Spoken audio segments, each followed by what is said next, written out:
बिस्मिल्लाहिर्रहमानिर्रहीम। अस्सलामुअलैकुम वरहमतुल्लाहि वबरकातुहू।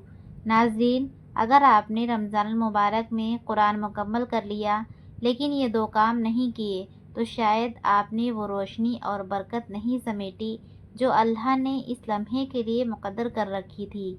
रमज़ान मुबारक में जब आपका कुरान मुकम्मल हो जाए, जब आप कुरान पाक मुकम्मल कर लें तो ख़त्म कुरान पाक पर ये दो काम आप ज़रूर करें। हमें ये दो काम ज़रूर करना चाहिए।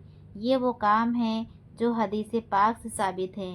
नबी करीम सल्लल्लाहु अलैहि वसल्लम इस तरीक़े से ख़त्म कुरान करते थे और आपके असहाब अपने ख़त्म कुरान पाक पर ये काम ज़रूर करते थे। बहुत सारे लोग ऐसे हैं जो नहीं जानते कि ख़त्म कुरान का सही तरीक़ा क्या है। कुरान पाक मुकम्मल होने पर हमें क्या करना चाहिए। मोहतरम नाज़रीन, रमज़ान मुबारक का बाबरकत महीना चल रहा है और इस माह मुबारक में कुरान पाक की तिलावत का ख़ास अहतमाम किया जाता है।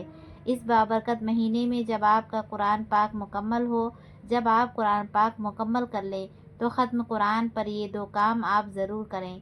हमें ये दो काम ज़रूर करने चाहिए। ये वो काम है जो हदीस पाक से साबित हैं। नबी करीम सल्लल्लाहु अलैहि वसल्लम इस तरीक़े से ख़त्म कुरान करते और आपके असहाब इस तरीक़े पर ख़त्म कुरान पर ये काम ज़रूर करते थे। वो कौन से दो काम हैं, आज मैं आप लोगों को यही बताने जा रही हूँ। वीडियो को शुरू करने से पहले चैनल को लाजमी सब्सक्राइब कर दें और सवाब की नीयत से ज़्यादा शेयर कर दें, क्योंकि बहुत सारे लोग ऐसे हैं जो नहीं जानते कि ख़त्म कुरान का सही तरीक़ा क्या है। कुरान पाक मुकम्मल होने पर हमें क्या करना चाहिए, बहुत सारे लोग नहीं जानते। प्यारे नाज़रीन, रमज़ान मुबारक का बाबरकत महीना चल रहा है। ये वो माह मुबारक है कि जिसमें कसरत के साथ मुसलमान कुरान पाक की तिलावत करते हैं, क्योंकि कुरान करीम का ख़ास ताल्लुक़ है इस बाबरकत महीने के साथ। तो ज़्यादा तिलावत कुरान की रमज़ान ही में की जाती है। वो लोग भी कुरान पाक मुकम्मल कर लेते हैं जो पूरा साल मुकम्मल कुरान नहीं कर पाते या पढ़ पाते हैं। लेकिन रमज़ान में कोई एक ख़त्म करता है, कोई दो कुरान पाक मुकम्मल करता है। जब आपका कुरान पाक मुकम्मल हो तो कुरान पाक मुकम्मल होने पर ये दो काम ज़रूर करने हैं।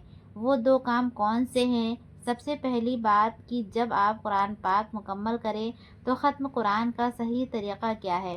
तो सबसे पहले ये जान लीजिए, बहुत से लोग क्या करते हैं कि जब कुरान पाक की आखिरी सूरत सूरह नास पढ़ लेते हैं तो सदक़ल्लाहुल अज़ीम कहकर कुरान पाक बंद कर देते हैं। ये तरीक़ा ख़त्म कुरान मजीद का नहीं है। ख़त्म कुरान मजीद का सही तरीक़ा क्या है? रसूलुल्लाह सल्लल्लाहु अलैहि वसल्लम किस तरीक़े से ख़त्म कुरान फरमाते थे? ख़त्म कुरान का सही तरीक़ा वो है जो हमारे नबी करीम सल्लल्लाहु अलैहि वसल्लम ने अपना या और सहाबाए किराम को सिखाया। आका करीम सल्लल्लाहु अलैहि वसल्लम जब कुरान पाक मुकम्मल फरमाते तो दोबारा आगाज़ करते हुए ख़त्म फरमाते थे। और इसी तरह एक रिवायत में है कि एक शख्स ने हज़रत इब्न अब्बास रज़ियल्लाहु तआला अन्हुमा से कहा कि मैं बहुत तेज़ी से कुरान पाक पढ़ता हूँ, हर एक रात में कुरान पाक मुकम्मल कर लेता हूँ। हज़रत इब्न अब्बास रज़ियल्लाहु तआला अन्हुमा ने फरमाया, मेरे नज़दीक बेहतर ये है कि सूरह बकरा और आले इमरान को तरतील के साथ पढ़ो, बजाय उसके कि तेज़ी के साथ पूरा कुरान मजीद मुकम्मल करो। सबसे पहली बात तो ये है कि आप कुरान पाक को मुकम्मल करने के लिए कुरान मजीद को तेज़ी के साथ ना पढ़ें, ठहर ठहर के कुरान मजीद की तिलावत करनी चाहिए। और आगे हज़रत इब्न अब्बास रज़ियल्लाहु तआला अन्हुमा उस शख्स को इरशाद फरमा रहे हैं, और जब तुम पढ़ लो यानी कुरान पाक की आखिरी सूरत पढ़ लो तो उसे आखिरी आयत ना बनाओ, यानी ये आखिरी ना बनाओ, बल्कि अल्हम्दुलिल्लाहि रब्बिल आलमीन यानी सूरह फातिहा से दोबारा आगाज़ करो और कुरान पाक को शुरू करो, क्योंकि इस तरह कुरान के आखिरी और शुरू को जोड़ा जाता है। यानी ख़त्म कुरान का सही तरीक़ा ये है कि जैसे ही आप सूरह नास मुकम्मल की, आपने पढ़ लिया, तो अब आप यहाँ पर तिलावत को ख़त्म ना करें, बल्कि दोबारा सूरह फातिहा की तरफ लौटें और सूरह फातिहा को शुरू करें और सूरह फातिहा को मुकम्मल कर लें। उसके बाद सूरह बकरा की पहली 5 आयत तक तिलावत करनी चाहिए। एक रिवायत में है कि आका करीम सल्लल्लाहु अलैहि वसल्लम सूरह नास के पढ़ने के बाद सूरह फातिहा को मुकम्मल करते और उसके बाद सूरह बकरा की पहली 5 आयत तिलावत करने के बाद آپ اپنی جگہ سے ہٹتے یعنی دوبارہ سے آپ کو قرآن مجید شروع کرنا ہے۔ دوسرا کام آپ کو جو کرنا ہے وہ یہ ہے کہ ختم قرآن پر دعا۔ ایک تو دعا وہ ہے جو قرآن پاک کے ختم ہونے پر آخری میں لکھا ہوا ہوتا ہے اور آپ پڑھیں۔ اس کے بعد جو آپ کی مادری زبان ہے، جس زبان میں آپ بات چیت کرتے ہیں، اس زبان میں آپ کو دعا ضرور کرنی چاہیے، کیونکہ یہ قبولیت کی گھڑی ہوتی ہے۔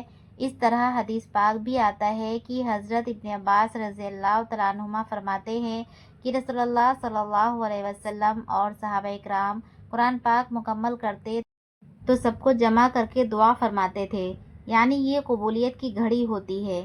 ایک حدیث کے مطابق جو شخص قرآن مجید رات میں مکمل کرتا ہے، فرشتے صبح تک اس کے لیے دعا کرتے ہیں، اور جو دن میں قرآن مجید مکمل کرتا ہے تو فرشتے اس کے لیے شام تک دعا کرتے ہیں، اور جب کوئی شخص قرآن مجید مکمل کرتا ہے تو اس وقت فرشتے بھی دعا میں شامل ہوتے ہیں۔ تو ختم قرآن پر دعا کا ضرور اہتمام کرنا چاہیے۔ دعا کیسے کرنا چاہیے؟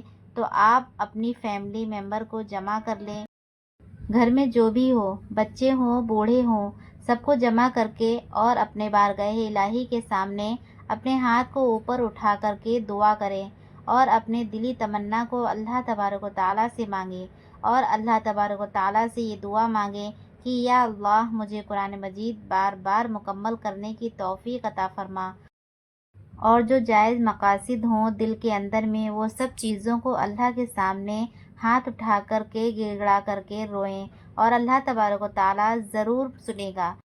لیکن بڑے بڑے گھرانے میں ہوتا یہ ہے کہ جیسے ہی قرآن پاک مکمل ہوتا ہے تو امام صاحب کے پاس ایک پرچی لکھ کر کے بھجواتا ہے کہ امام صاحب ہمارے بچے نے قرآن مجید مکمل کر دیا ہے، ایک ختم کیا ہے، 2 ختم کیا ہے، اس کو آپ بخش دیجئے، یہ قرآن پاک ختم ہو گیا ہے، اس کو بخش دیں۔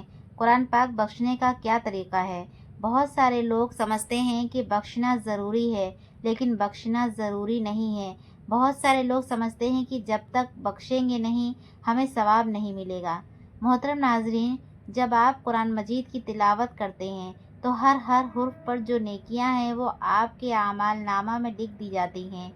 قرآن مجید بخشنا کوئی ضروری نہیں، وہیں ہاں اپنے مرحومین کے لیے ایصال ثواب کرنا چاہتے ہیں تو یہ الگ بات ہے۔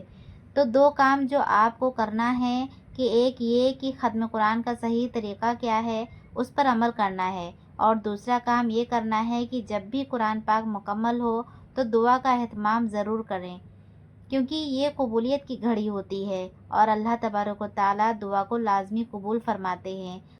اور ان دعاؤں میں اس ناچیز کو بھی یاد کر لیجئے گا۔ اگر باتیں اچھی لگی ہیں تو ویڈیو کو سبسکرائب اور ثواب کی نیت سے زیادہ شیئر کر دیں، اور کمنٹ باکس میں اللہ تبارک و تعالیٰ کے 99 ناموں میں سے کوئی ایک نام ضرور ٹائپ کریں، اور اگلی ویڈیو تک کے لیے مجھے اجازت دیجیے۔ خدا حافظ۔ السلام علیکم ورحمۃ اللہ۔